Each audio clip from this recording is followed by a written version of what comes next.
देखिए बच्चे, आज हमने शुरू करना है अपना एनालिसिस वाली बुक का एक important chapter, cash flow statement. बच्चे, इस चैप्टर की ना अच्छी खासी वेटेज है हमारे सेकंड टर्म के सिलेबस में। चैप्टर इम्पॉर्टेंट है और ये चैप्टर आपको आगे भी आने वाला है। जब आप ग्रेजुएशन में जाएंगे, आप बीबीए करें, बीकॉम करें, कुछ भी करें, ये चैप्टर आपके पास आना ही आना है। ठीक है, तो देखिए हमारे चैप्टर का नाम क्या है बच्चे, कैश फ्लो स्टेटमेंट। इस चैप्टर में हम किसके फ्लो की बात करेंगे, कैश के फ्लो की बात करेंगे। ठीक है, ये जो कैश फ्लो स्टेटमेंट चैप्टर है बच्चे, ये बनता है हमारा एज पर AS3। ये आपको कुछ चीजें जो याद रखनी है। AS3 का मतलब होता है accounting standard 3। Cash flow statement हमारा अकाउंटिंग स्टैंडर्ड 3 के हिसाब से बनता है। और ये हम जो पढ़ते हैं, जो हमारे सिलेबस में है, वो इनडायरेक्ट मेथड से है। ठीक है, जब हम कैश फ्लो स्टेटमेंट की बात करते हैं, CFS की, तो बच्चे कैश फ्लो स्टेटमेंट दो तरीके से बनाया जा सकता है, डायरेक्ट मेथड और इनडायरेक्ट मेथड। इनडायरेक्ट मेथड हमारे सिलेबस में है, हम यही पढ़ने वाले हैं। डायरेक्ट मेथड आपके सिर्फ प्रैक्टिकल में काम आएगा बच्चे। जो बोर्ड का आपका स्कूल में प्रैक्टिकल होता है, वाइवा होता है, वहाँ पे वो आपको टीचर उसके लिए काम कराएगी। हम भी इसके बारे में बाद में बात करेंगे। बट जो बोर्ड का थियरी पेपर होना है हमारा, बोर्ड एग्जामिनेशन का 40 मार्क्स का, उसमें हमारा इनडायरेक्ट मेथड ही आना है। ठीक है, तो आपके एग्जाम में लिखा है जी, prepare cash flow statement as per AS3 revised method, indirect method. तो आपको कंफ्यूज नहीं होना, जो हम पढ़ रहे हैं वो नया वाला, लेटेस्ट वाला ही पढ़ रहे हैं। ठीक है, चलिए बच्चे, सबसे पहले इसकी डेफिनेशन से शुरुआत कर लेते हैं। कैश फ्लो स्टेटमेंट होती क्या है? Cash flow statement is a statement that shows, note कर लेंगे बच्चे, that shows the cash flows that is inflow and outflow of cash and cash equivalents during the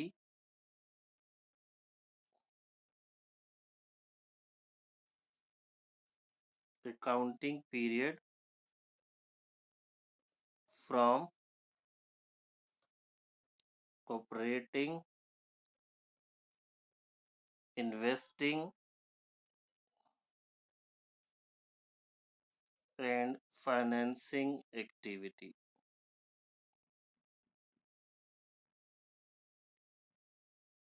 ठीक है बच्चे, कैश फ्लो स्टेटमेंट बच्चे एक वो स्टेटमेंट है जो कैश के फ्लो की बात करती है। फ्लो हमारे पास है बच्चे इनफ्लो या फिर outflow of cash and cash equivalents. हम इसमें एक एक चीज की बात करेंगे बच्चे अभी, एक अकाउंटिंग पीरियड में। और इसमें तीन एक्टिविटीज होती हैं, operating, investing and financing activities.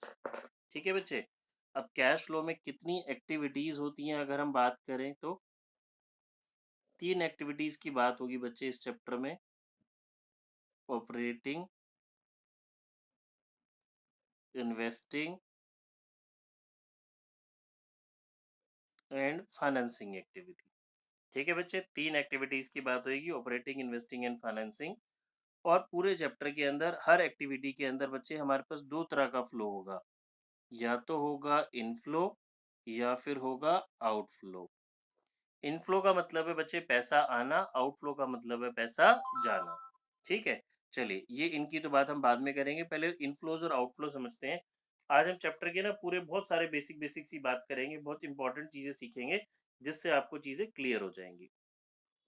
ठीक है, देखिए पहले तो मुझे बताएंगे जी, कौन ये, मैं आपको कुछ एग्जांपल्स लिख रहा हूँ, ये इनफ्लो है या आउटफ्लो है, बताएंगे बच्चे। Cash received from sale of goods,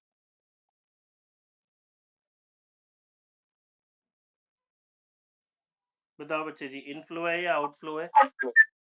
out, inflow, inflow बच्चे, इनफ्लो, पैसा आ रहा है ना, ये क्या हो गया मेरा, इनफ्लो। ठीक है, इंटरेस्ट पेड, आउटफ्लो, बिल्कुल ठीक, पैसा जा रहा है।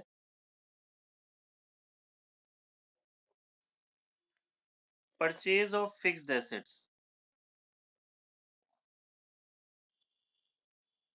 Purchase of non current assets, outflow. Very good ji.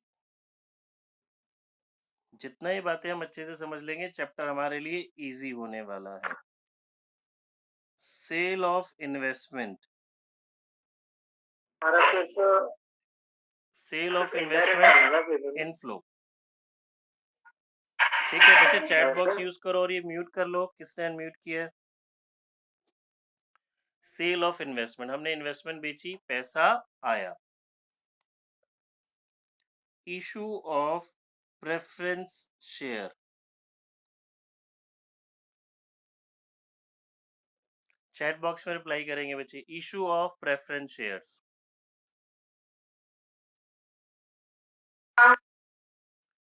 Chat box use करेंगे बच्चे, सिर्फ चैट बॉक्स में रिप्लाई करें। शेयर्स इशू करा बच्चे, इनफ्लो है। कैसे, याद कीजिए हमने इशू ऑफ शेयर चैप्टर पढ़ा। जब आप शेयर्स इशू करते हैं तो आपके पास पैसा आता है ना।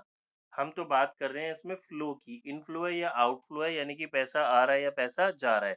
श्रेया, अभी हम एक्टिविटी की बात नहीं कर रहे बच्चे, भी सिर्फ इनफ्लो और आउटफ्लो सिखा रहा हूँ। धीरे धीरे आएंगे हम उस पर।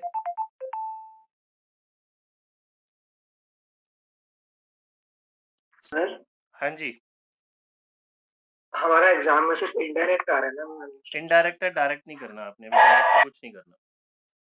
ठीक है जी। देखो, issue of reference share, share issue करे बच्चे, पैसा आया। रिडम्पशन ऑफ डिबेंचर्स, जल्दी से चैट बॉक्स में बताएंगे। Redemption of debentures, debentures redeem किए बच्चे, हमने वर्ड पढ़ा था फर्स्ट टर्म में, रिडम्पशन। रिडम्पशन का मतलब क्या होता है, रीपेमेंट, पैसा वापस करना। जब आप डिबेंचर्स को रिडीम करेंगे, पैसा वापस करेंगे, तो आपका कैश डिक्रीज होगा। कैश डिक्रीज होगा तो क्या हो जाएगा बच्चे, ये आउटफ्लो। वंश ध्यान से यार, देखो, रिडम्पशन का मतलब होता है रीपेमेंट, आप पैसा वापस कर रहे हैं, तो आपकी पेमेंट जा रही है ना, आपके पास से पैसा तो डिक्रीज हो रहा है। ठीक है, नेक्स्ट, डिविडेंड पेड, बताइए जी, इनफ्लो है या आउटफ्लो है। Dividend paid, yes. आपके पास बच्चा आप कुछ भी दे रहे हैं तो वो क्या हो जाएगा हमारा, आउटफ्लो। डिविडेंड पेड क्या हो गया हमारा, आउटफ्लो।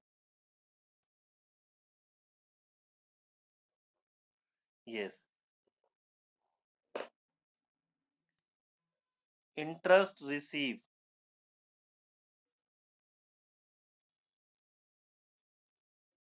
इंटरेस्ट रिसीव, ये क्या हो जाएगा बच्चे हमारा, इनफ्लो। यस, ठीक है। आई थिंक आपको चीजें क्लियर होनी शुरू हो गई होंगी बच्चे। हमें इस चैप्टर के अंदर क्या करना है, एक तो ये पहचानना है कि जो भी हमें पर्टिकुलर ट्रांजेक्शन गिवन है वो इनफ्लो है या आउटफ्लो है। इनफ्लो का मतलब है बच्चे पैसा आ रहा है तो उसको प्लस कर देंगे, आउटफ्लो का मतलब है पैसा जा रहा है तो उसको हम माइनस कर देंगे। फिर हमें ये समझना है वो कौन सी एक्टिविटी में जाएगा, ये भी मैं आपको बात बता रहा हूँ। देखिए, ये डेफिनेशन से हमने इनफ्लो और आउटफ्लो की बात थोड़ी सी समझ ली। अब आते हैं कैश और कैश इक्विवेलेंट्स पे। ये कैश और कैश इक्विवेलेंट्स क्या होता है बच्चे, कैश और कैश इक्विवेलेंट्स का मतलब है वो आइटम्स, वो कुछ इन्वेस्टमेंट जो हाईली लिक्विड होती हैं, जो विद इन 3 मंथ्स के अंदर कैश में कन्वर्ट हो जाती हैं। ठीक है, इसकी डेफिनेशन लिख लेते हैं हम, एक एक करके टर्म्स क्लियर करेंगे अपनी। कैश एंड कैश इक्विवेलेंट्स लिखेंगे जी, are short term, are short term highly liquid, are short term highly liquid investments that are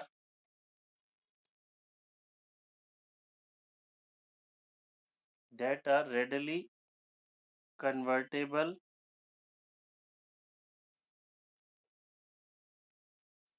that are readily convertible into cash, जो कि कैश में कन्वर्ट हो जाती हैं बड़ी जल्दी से। और इसका जो टाइम पीरियड होता है ना बच्चे, वो होता है 3 मंथ्स। मतलब कैश और कैश इक्विवेलेंट्स हमारी वो चीजें हैं जो विद इन 3 मंथ्स, जो 3 मंथ्स के टाइम फ्रेम के अंदर किस में कन्वर्ट हो जाती हैं हमारी, कैश में। ठीक है, इसके कुछ एग्जांपल्स की बात करते हैं। Cash in hand, cash at bank,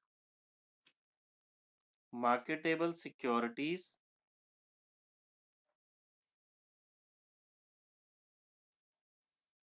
short term investment.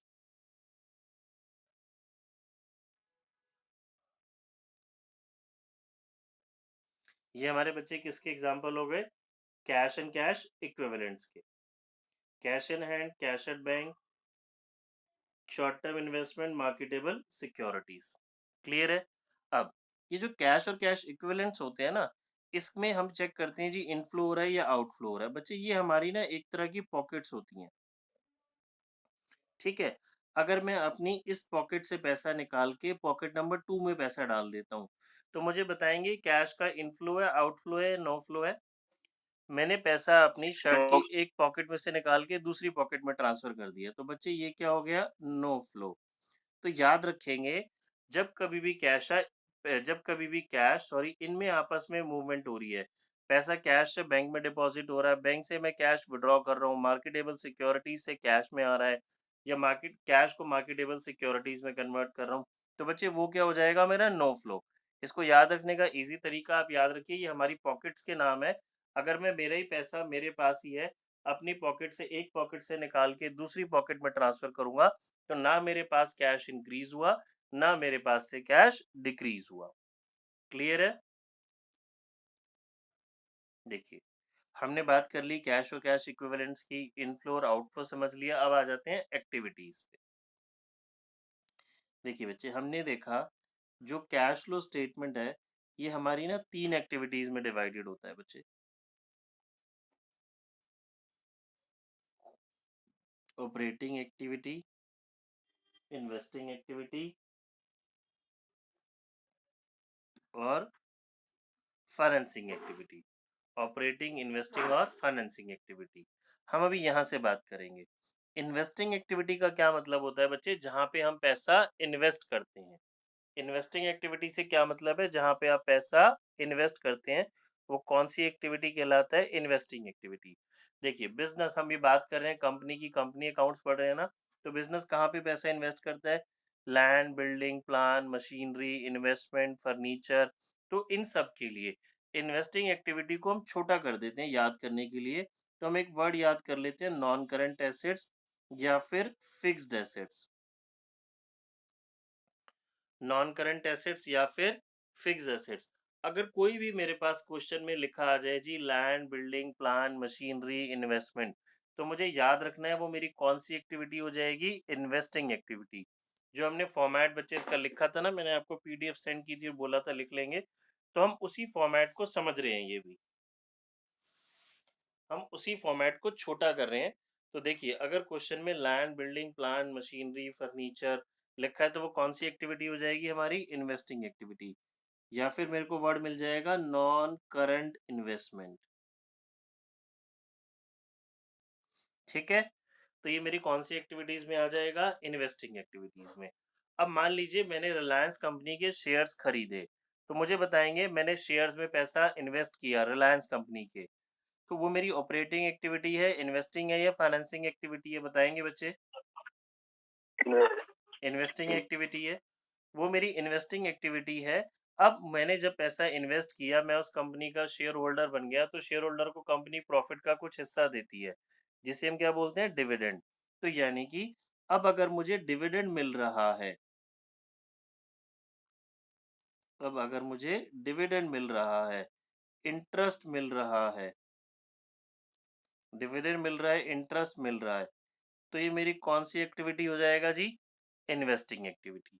तो देखिए, जो इन्वेस्टिंग एक्टिविटी को हमने छोटा कर लिया, अगर मैं 4 वर्ड्स ये ध्यान रख लूंगा, तो मेरी इन्वेस्टिंग एक्टिविटी सॉल्व हो जाएगी।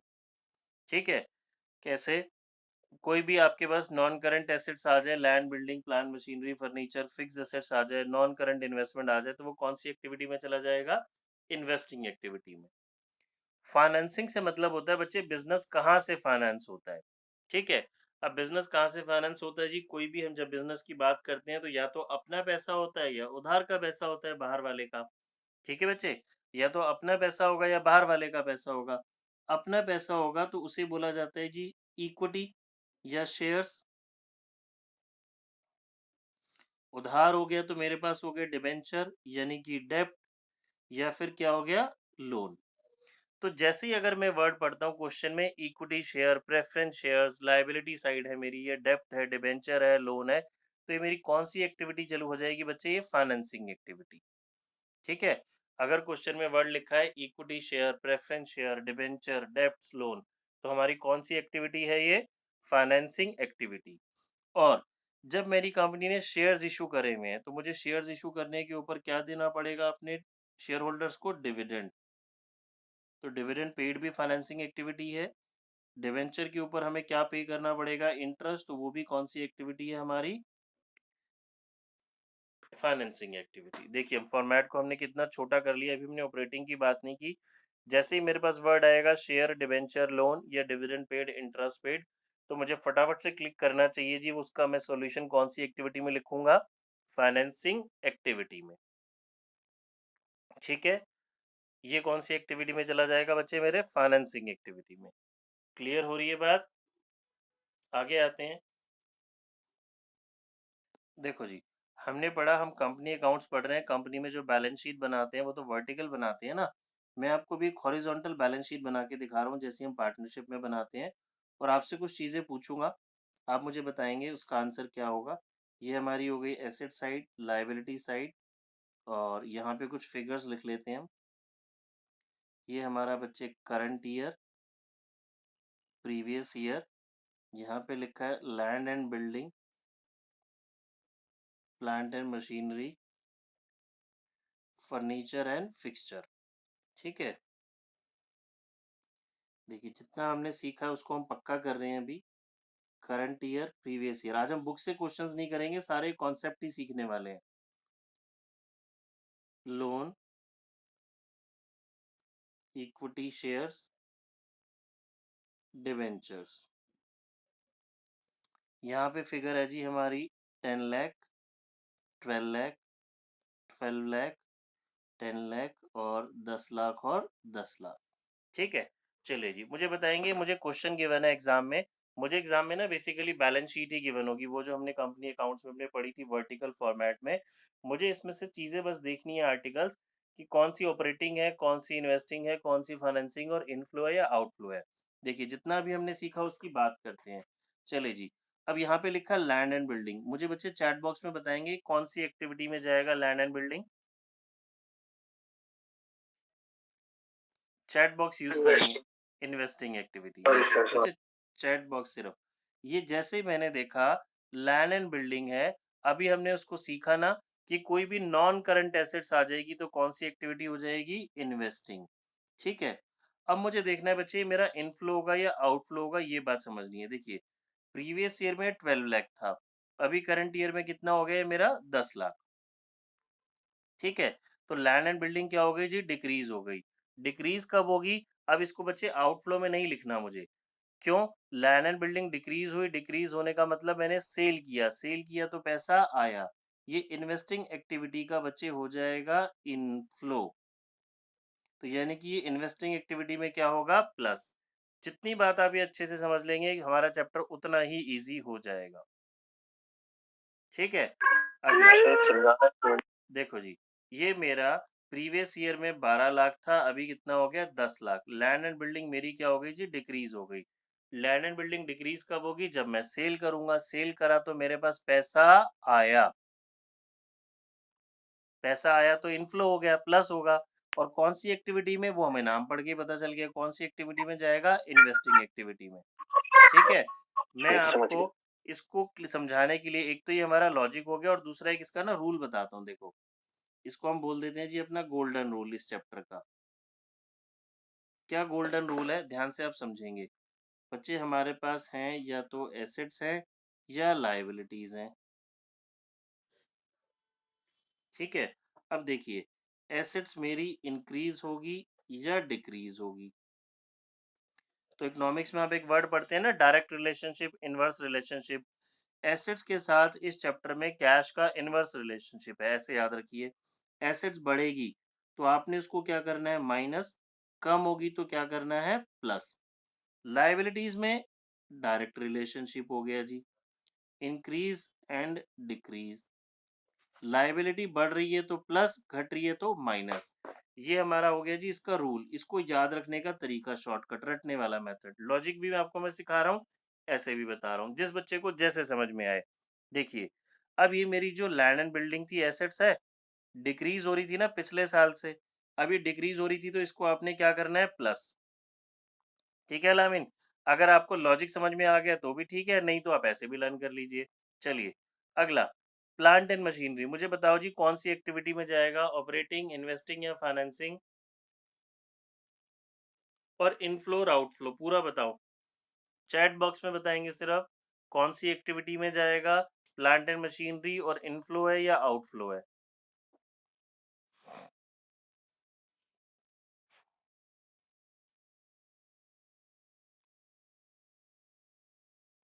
हाँ जी श्रेया का ठीक है, इनफ्लो और आउटफ्लो पूरा बताओ बच्चे। हाँ जी, देखिए, ये मेरा, समझते हैं, प्लांट एंड मशीनरी वर्ड पढ़ते सार मुझे पता चल गया जी इन्वेस्टिंग एक्टिविटी है। और ये मेरा क्या होगा, आउटफ्लो। आउटफ्लो कैसे, यानी कि इन्वेस्टिंग एक्टिविटी में क्या होने वाला है, माइनस। देखिए जी, प्लांट एंड मशीनरी बढ़ गया, बढ़ेगा कब, जब मैंने परचेज किया होगा, परचेज किया होगा तो पैसा जाएगा। ठीक है, किसी बच्चे को ऐसे नहीं समझ में आता, ये रूल पे आ जाओ जी। एसेट्स अगर बढ़ती हैं तो हम क्या करते हैं, माइनस, खत्म बात। बहुत ही सिंपल सी बात है बच्चे, कुछ मुश्किल नहीं है। आज हम चैप्टर को ना खत्म कर लेंगे एक तरीके से, मतलब सिर्फ प्रैक्टिकल क्वेश्चन सॉल्व करना हमारा बाकी रह जाएगा, उसकी एडजस्टमेंट्स, जो सारा बेसिक पोर्शन है वो सारा अच्छे से समझ लेंगे। अब आ तो जाओ, मतलब जब वैल्यू बढ़ रही है तो हम उसको सेल कर रहे हैं, बढ़ने का मतलब नहीं परचेज सॉरी, कर तब हम रहे हैं। उसको बाय कर रहे हैं, हाँ जी, खरीद रहे हैं, परचेज। ठीक है ना, आप खरीदोगे तभी तो ठीक है, बढ़ेगा ना। तो मतलब हमारे खरीदने से कैसे बढ़ेगी? यार कम मेरे, मैं कंपनी की बात कर रहा हूँ, देखो, कंपनी के पास प्लांट एंड मशीनरी पहले 10 लाख रुपीज की थी लास्ट ईयर। करंट ईयर में प्लांट एंड मशीनरी की वैल्यू बढ़ के 12 लाख रुपए हो गई। तो प्लांट एंड मशीनरी हमने परचेज करी होगी तभी तो वो बढ़ गई। हाँ, परचेज कर। ठीक है, अब कुछ बच्चों के मन में ठीक है, डाउट ठीक आ है, सकता ओके। है, सुनेंगे मेरी बात, कि सर ये डेप्रिसिएशन भी तो हो सकता है यहाँ पे, ये एप्रिसिएशन भी तो हो सकता है। उसकी बात हम बाद में करेंगे, वो तब बात होगी अगर वो मुझे स्पेसिफिकली ये बोलेगा तो। अदरवाइज डिक्रीज होने का मतलब सेल है, इंक्रीज का मतलब परचेज है। Okay sir. ठीक है, चलिए जी, फर्नीचर एंड फिक्सचर कौन सी एक्टिविटी में जाएगा बताएंगे, जल्दी से बताएंगे, फर्नीचर एंड फिक्सचर कौन सी एक्टिविटी में है, और ये इनफ्लो है या आउटफ्लो है। यस, इन्वेस्टिंग एक्टिविटी है, वेरी गुड, सभी लोग रिप्लाई करेंगे बच्चे, मुझे पता चलेगा सबको समझ में आ भी रहा है नहीं आ रहा। फर्नीचर एंड फिक्सचर कौन सी एक्टिविटी हो गया भाई, हमारी इन्वेस्टिंग एक्टिविटी हो गया। और ये हो गया नो फ्लो, मतलब कोई चेंज ही नहीं हो रहा उसकी वैल्यू में, ना हमारे पास पैसा आ रहा ना पैसा जा रहा। गॉट इट, ठीक है। चलिए अब आ जाते हैं जी इधर लोन में। लोन में भी हम इतनी फिगर्स डाल देते हैं, 10 लाख, 12 लाख, और इक्विटी शेयर लास्ट ईयर था 10 लाख, अभी हो गया 15 लाख, डिबेंचर 10 लाख से 10 लाख। पहले तो अब बताएंगे जी, लोन वर्ड लिखा है, लोन वर्ड समझते पढ़ते सार मुझे कौन सी एक्टिविटीज ये क्लिक करनी चाहिए, कौन सी एक्टिविटी में जाना है, ऑपरेटिंग, इन्वेस्टिंग या फाइनेंसिंग। लोन कौन सी एक्टिविटी है, फाइनेंसिंग, वेरी गुड जी। ठीक है, लोन हमने पढ़ा था, शेयर डिबेंचर लोन फाइनेंसिंग में जाएगा, नॉन करंट एसेट्स और इन्वेस्टमेंट इन्वेस्टिंग में जाएगा। ये मेरी एक्टिविटी हो गई जी फाइनेंसिंग। अब बच्चे मुझे ये बताओ, ये लोन लास्ट ईयर 12 लाख का था, अभी 10 लाख हो गया, ये इनफ्लो है या आउटफ्लो है, इनफ्लो या आउटफ्लो। इधर देखो, लायबिलिटी के साथ हमने क्या देखा जी, डायरेक्ट रिलेशनशिप है, लायबिलिटी घट रही है तो माइनस, बढ़ रही है तो प्लस। तो ये घट रहा है ना, डिक्रीज हो रहा है, डिक्रीज हो रहा है तो माइनस, माइनस का मतलब आउटफ्लो। अब मैं आपको इसका लॉजिक समझाऊं तो देखिए, लोन पहले 12 लाख का था, अब लोन मेरा 10 लाख का ही रह गया, तो लोन मैंने रीपे किया होगा ना, अपनी लायबिलिटी को चुकाया होगा, पेमेंट करी होगी। बात समझ में आ रही है बच्चे। लोन की मैंने पेमेंट करी होगी तभी तो ये मेरा क्या बन गया, आउटफ्लो। इक्विटी शेयर कौन सी एक्टिविटी होगा, इक्विटी शेयर कौन सी एक्टिविटी होगा, यस, फाइनेंसिंग एक्टिविटी। और लायबिलिटी बढ़ रही है तो ये मेरा हो गया इनफ्लो। देखिए लायबिलिटी बढ़ती है तो इनफ्लो होता है ना, ठीक है। और अगर लॉजिकली समझे तो इक्विटी शेयर्स बढ़ गए, बढ़ने का मतलब हमने शेयर्स इशू करे, शेयर्स इशू करेंगे तो पैसा आएगा। डिवेंचर हमारी फाइनेंसिंग एक्टिविटी है और इस क्वेश्चन में डिवेंचर का हो गया जी नो फ्लो। देखो किसी बच्चे को कोई डाउट है तो पूछ लो, हमने इन्वेस्टिंग एक्टिविटी और फाइनेंसिंग एक्टिविटी काफी सारी समझ ली। किसी भी बच्चे को कोई डाउट है तो प्लीज पूछें।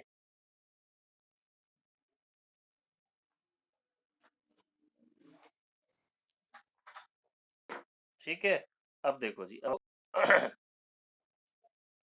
मैंने आपको बच्चे इसके ना ये फॉर्मेट की पीडीएफ भेजी थी और बोला था सभी स्टूडेंट्स रजिस्टर में नोट कर लेंगे, ये रजिस्टर में नोट करना जरूरी है।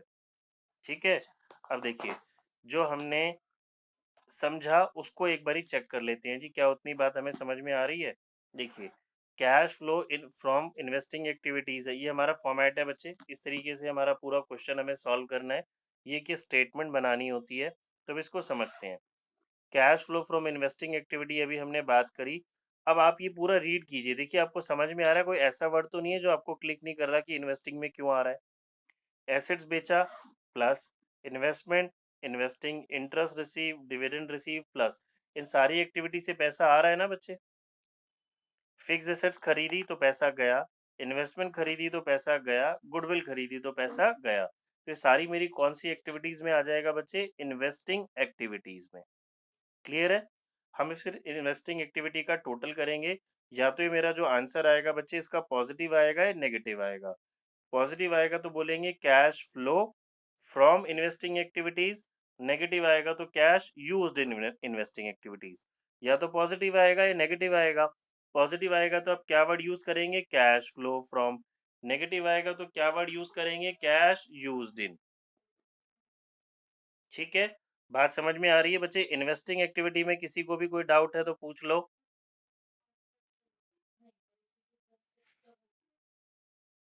ठीक है, अब आ जाओ फाइनेंसिंग में।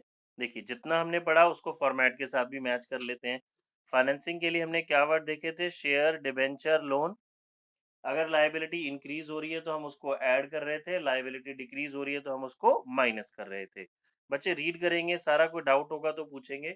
यहाँ पे आपको एक दो वर्ड नए मिलेंगे, प्रपोज्ड डिविडेंड, इंटरिम डिविडेंड। अभी प्रपोज्ड डिविडेंड क्या होता है, इंटरिम डिविडेंड क्या होता है, उसकी हम बात करेंगे। आप देखिए वो उसकी बात बाद में होगी भी, एकदम सारी चीजें आज नहीं होंगी। आप देखिए डिविडेंड तो पेड है, डिविडेंड पेड है तो वो माइनस हो रहा है। देखिए शेयर्स इशू करा, डिवेंचर हमने इशू करे, लोन लिया, प्लस होगा। डिविडेंड पे किया चाहे वो प्रपोज्ड हो या इंटरिम हो, डिविडेंड पेड तो हमने सीखा ना, वो माइनस में जाएगा।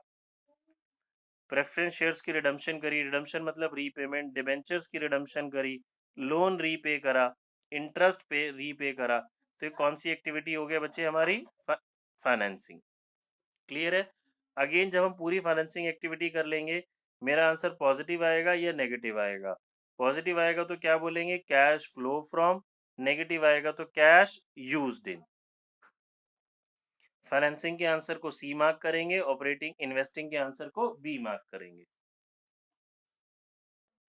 हाँ जी बच्चे, इतनी बात क्लियर हो गई। अब आ जाओ ऑपरेटिंग पे। देखिए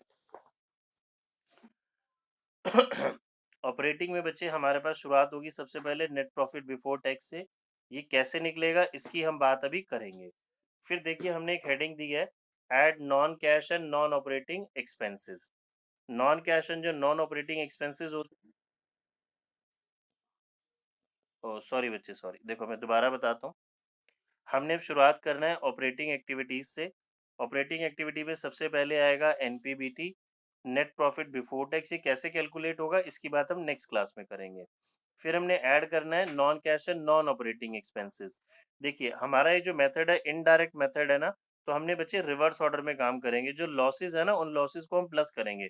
देखो depreciation, interest paid, loss on sale, intangible assets return of, fictitious assets return of, ये सारे लॉसेस है ना, इनको हम प्लस कर रहे हैं। आप इनको या तो ऐसे याद कर लीजिए, या आप समझिए ये सारे ना जैसे देखो डेप्रिसिएशन है, नॉन कैश एक्सपेंस है। Loss on sale of fixed assets, ये नॉन ऑपरेटिंग एक्सपेंस है। हमने फर्स्ट टर्म में रेशियो चैप्टर में पढ़ा था बहुत डिटेल में कि कौन से एक्सपेंस ऑपरेटिंग होते हैं और कौन से नॉन ऑपरेटिंग होते हैं। तो ये सारे जो लॉसेस थे ये मैंने क्या कर दिए बच्चे प्लस, और इनकम देखो क्या करी है minus. Interest receive, gain on cell, dividend receive, rent receive. Operating के फॉर्मेट को हमें थोड़ा सा बच्चे रटना पड़ेगा, बाकी इन्वेस्टिंग और फाइनेंसिंग मैंने आपको समझा दिए। ये कौन सी चीजें लेस हो रही हैं इसको याद रखने का तरीका भी देखो, मैंने एक वर्ड लिखा है यहाँ पे ड्रिप, DRIP। आप ऐसे याद रख सकते हैं, D for dividend receive, R for rent receive, I for interest receive, P हो गया मेरा profit on sale of assets, profit या gain on sale of assets. Clear है? देखिए ये चीजें मेरी यहाँ से लेस हो रही हैं। फिर जो इनको प्लस माइनस करके आएगा बच्चे उसे क्या बोलेंगे, operating profit before working capital changes. देखिए जैसे ही हमने वर्ड पढ़ा वर्किंग कैपिटल, हमारे दिमाग में क्लिक करनी चाहिए बात। वर्किंग कैपिटल का मतलब सी और CL की बात होती है ना। तो देखिए यहाँ पे करंट एसेट्स आ गया और क्या आ गया, करंट लाइबिलिटीज। अभी कैसे प्लस माइनस होगा, कौन सा, अगेन वही रूल देखिए, अगेन वही रूल हमारा क्या, करंट लायबिलिटी इंक्रीज हो रही है तो देखिए ऐड हमने पढ़ा था ना, लायबिलिटी बढ़ती है तो प्लस और घटती है तो minus. Liability, current assets decrease होती है तो रिवर्स रूल था मेरा, एसेट्स डिक्रीज हो रही हैं तो प्लस मैंने कर दिया, लायबिलिटी डिक्रीज हो रही है तो माइनस, और एसेट्स इंक्रीज हो रही है तो माइनस। यही रूल रहेगा बच्चे, गोल्डन रूल आपको याद रखना है, पूरे चैप्टर में आपकी हेल्प करेगा।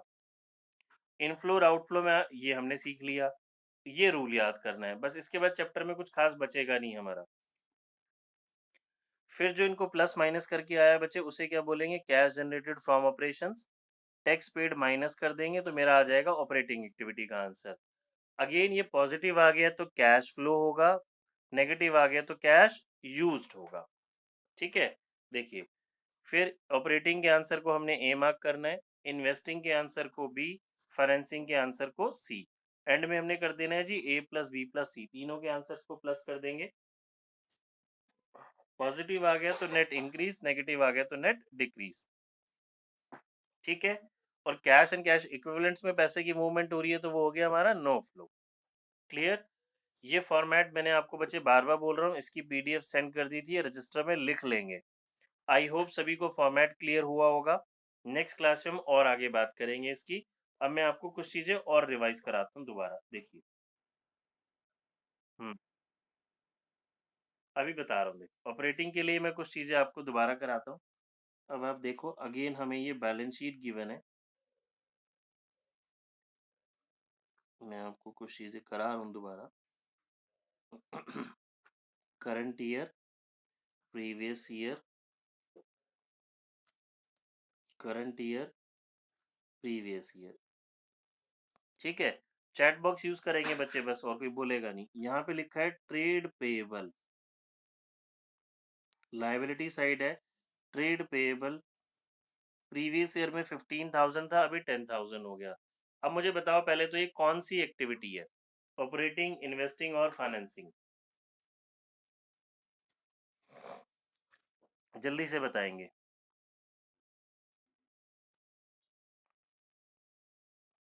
ट्रेड पेएबल, सोनाली कह रही है फाइनेंसिंग, निशा कह रही है ऑपरेटिंग, और बाकी बच्चे सभी लोग रिप्लाई करेंगे बच्चे। देखो अब मैं बताता हूँ आपको, अब चीजें थोड़ी सी हम और धीरे धीरे क्लियर करते हैं। हमने पढ़ा बच्चे जी शेयर, डिबेंचर या लोन फाइनेंसिंग में जाएगा, बट ये तो ट्रेड पेएबल तो मेरी करंट लायबिलिटी है। करंट लायबिलिटी तो अभी हमने क्या पढ़ा था, किस में जाएगी, ऑपरेटिंग में। या आप ऐसा समझ लीजिए हमने इन्वेस्टिंग और फाइनेंसिंग डिस्कस कर लिया, उसकी आइटम्स, जो सारी आइटम्स बची वो कहाँ चली गई, हमारी ऑपरेटिंग। तो ये ऑपरेटिंग में जाएगा। अब हर्षित बता, ये इनफ्लो हुआ या आउटफ्लो हुआ, हर्षित आंसर करेगा सिर्फ। आउटफ्लो। कैसे जी? अब देखो अभी हमने बिल्कुल यहाँ पे समझा था, लायबिलिटी इंक्रीज हो रही है तो प्लस, डिक्रीज हो रही है तो माइनस, ये डिक्रीज हो रही है ना, तो माइनस यानी कि क्या हो गया, आउटफ्लो। किसी बच्चे को कोई डाउट है तो पूछ लीजिए।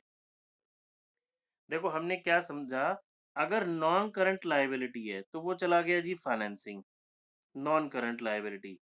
जैसे कि लोन है, डिबेंचर है, बट अगर करंट लायबिलिटी है तो वो कहाँ आ जाएगा? ऑपरेटिंग में। ठीक है? यहाँ पे हम एक वर्ड लिखते हैं इन्वेंट्री। बताएंगे जी कौन सी एक्टिविटी है पहले तो? 15,000, 10,000। इन्वेंट्री कौन सी एक्टिविटी है? ऑपरेटिंग, इन्वेस्टिंग या फाइनेंसिंग? यस। इन्वेंट्री मेरी क्या होता है? करंट एसेट्स होता है। और करंट एसेट्स कौन सी एक्टिविटी में जा रहा है? ऑपरेटिंग में। करंट एसेट्स है बच्चे, ये ऑपरेटिंग में जाएगा। ठीक है? अच्छा, अब मुझे बताएंगे जी ये इनफ्लो हुआ या आउटफ्लो हुआ?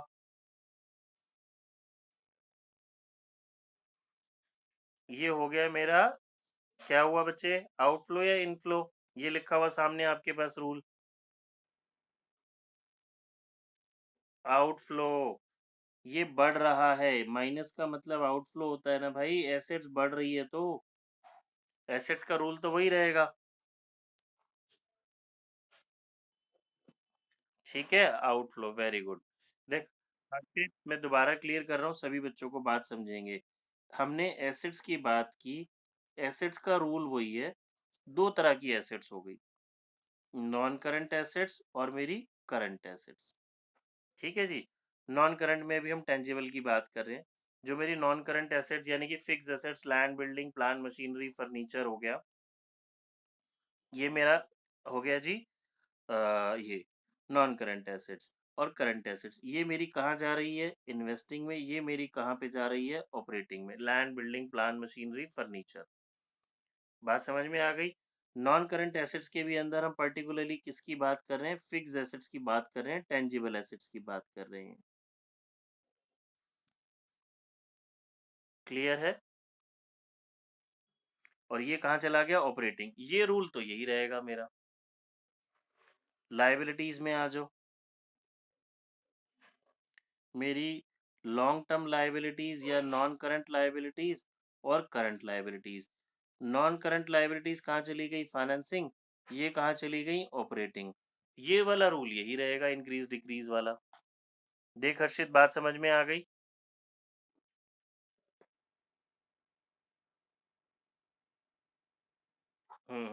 ये लो, ये मैंने ग्रुप में इसकी पीडीएफ ना सेंड कर दी थी। हाँ देखो, डेप्रिसिएशन हमारा, देखो मैंने आपको बोला दो तरीके से आप इसको समझ सकते हैं। सारे लॉसेस प्लस कर रहे हैं। दूसरा, डेप्रिसिएशन मेरा नॉन कैश एक्सपेंस होता है, 11th में हम पढ़ते थे ना।